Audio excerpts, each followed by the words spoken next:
Hello YouTube, and I am back. So this is my review of the latest Doctor Who episode, Power of the Doctor. You see it in the title. This is big spoilers. Spoilers, just like River Song says, spoilers. So if you do not want to know anything, please go watch the episode. Spoiler warning for me is great.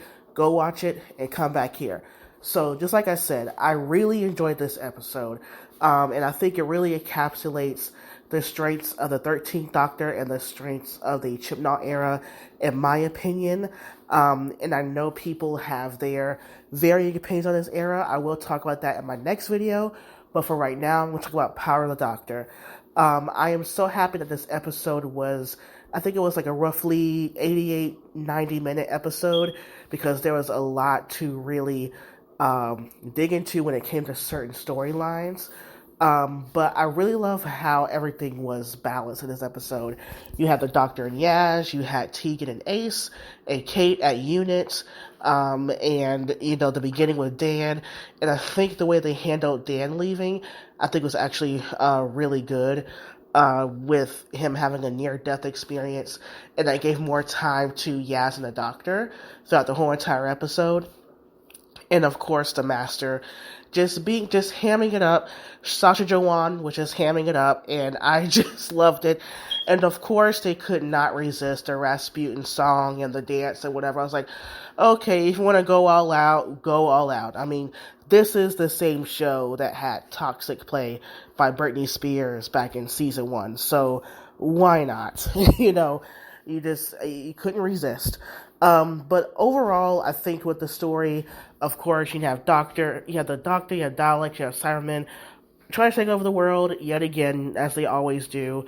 But I love the through line of like the Doctor, being a, helping the companions, really gathering all them together. I love the reunion of the Doctor with Tegan and Ace.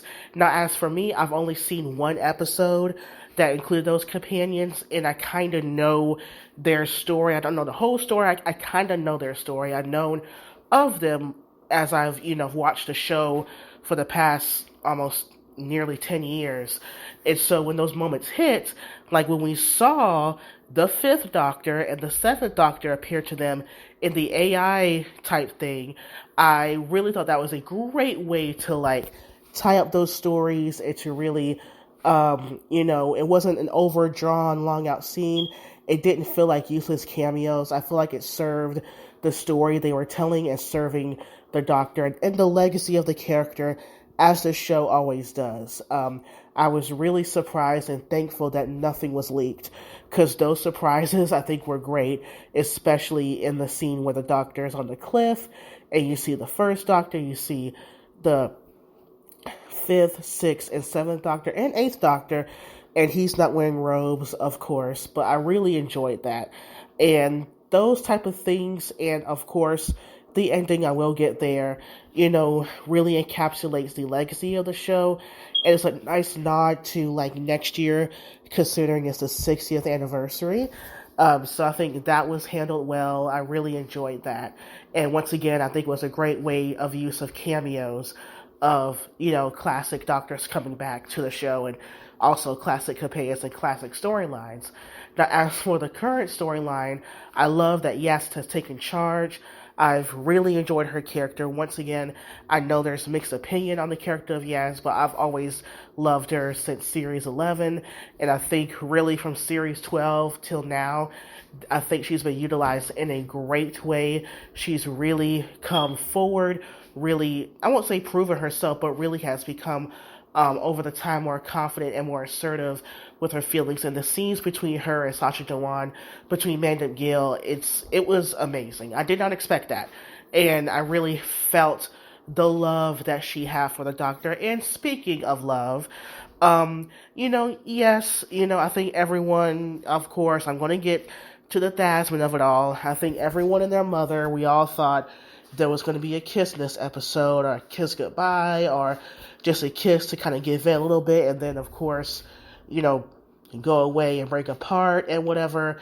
And, I did not want to get my hopes up, because, even back then with the Dalek episode, the New Year's special, I didn't even expect that, nor what happened in the Sea Devils to even talk about it.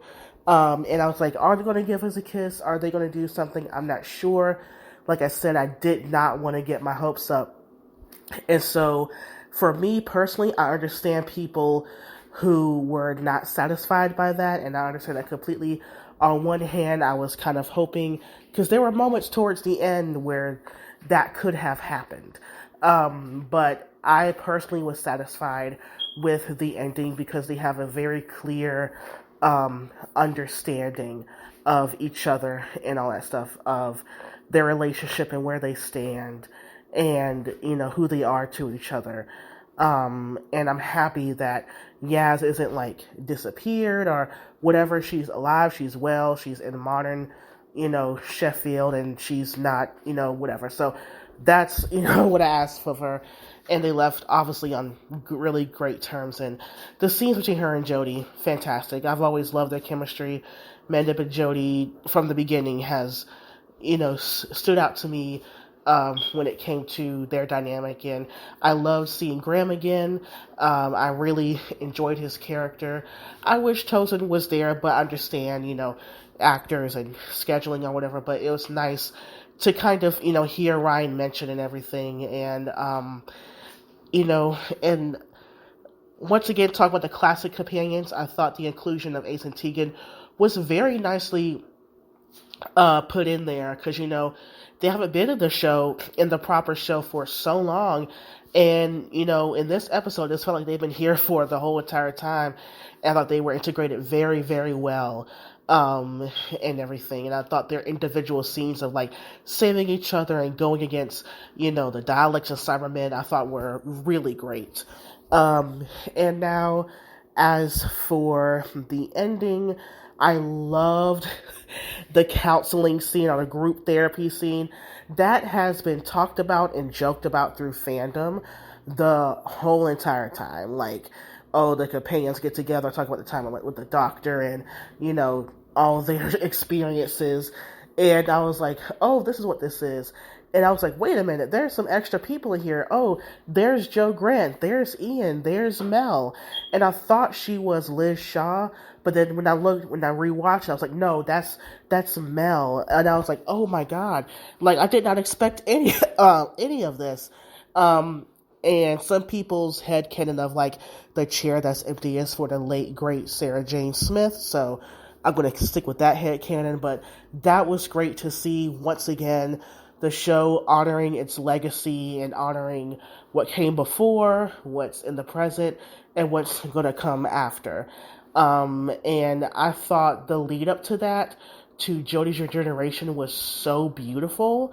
I never, like, when I look at the past generations, they have something personal to that particular doctor and actor. And I think with this one, it was so beautiful. And the way she regenerated outside of the TARDIS on the cliff, it reminded me of, like, the first image we saw of Jodie in her costume.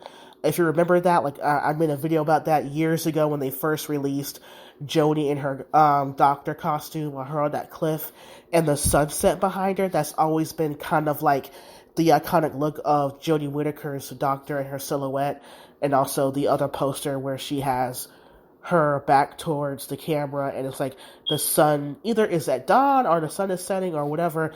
It's a beautiful thing. You can find it. It's like, the first series 11 photos, and it brought back those really great memories of seeing that and how beautiful that was. And I'm kind of marinating on, like, what her last words would be, or, is she going to have a big speech? But I think even to me, with the companion meetup and then talking about the doctor and then leading up to her, I feel like that said enough of what she meant and what the doctor, all the incarnations mean to these people. And, just Jodie saying, her last line, saying tag, you're right, it's so in line with her doctor. And I like every single time they kind of update the special effects with the regeneration energy. I think that's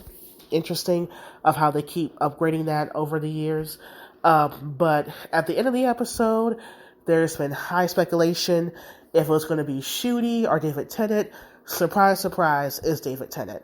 Of course, we've all known that of course RTD's a new showrunner. David Tennant and Catherine Tate are going to come back next year for the 60th anniversary, and the new teaser just dropped, and Shooty is in it. I kind of had a feeling that he was going to be in there. So, he's wearing David's, current clothes. So there's that. So whatever's going on with that, I do not know. But all in all, I really enjoyed this episode, and I thought, to me, in my personal opinion, it encapsulates the 13th Doctor and her relationships with Yas and also with all these other companions, and her message of hope and kindness.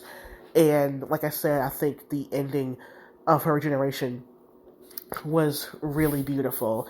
And, people talk positively about Jodie and how she was a great ambassador of the show, and she was, through COVID, through all that stuff, and also through all the hate and vitriol that she never deserved, that no one, and, also with Chris Chibnall, they never deserved all that vitriolic hate and just nastiness that they've gotten. And in my opinion, I've really enjoyed this era of Doctor Who. And I've really enjoyed Jodie Whittaker as the Doctor. So, yeah. Once again, I will make a video in the coming days about my feelings on this era of Doctor Who, Chris Chibnall, Jodie Whittaker, et al. So, yeah. So that's my opinion, my review of Power of the Doctor. Until next time, bye YouTube.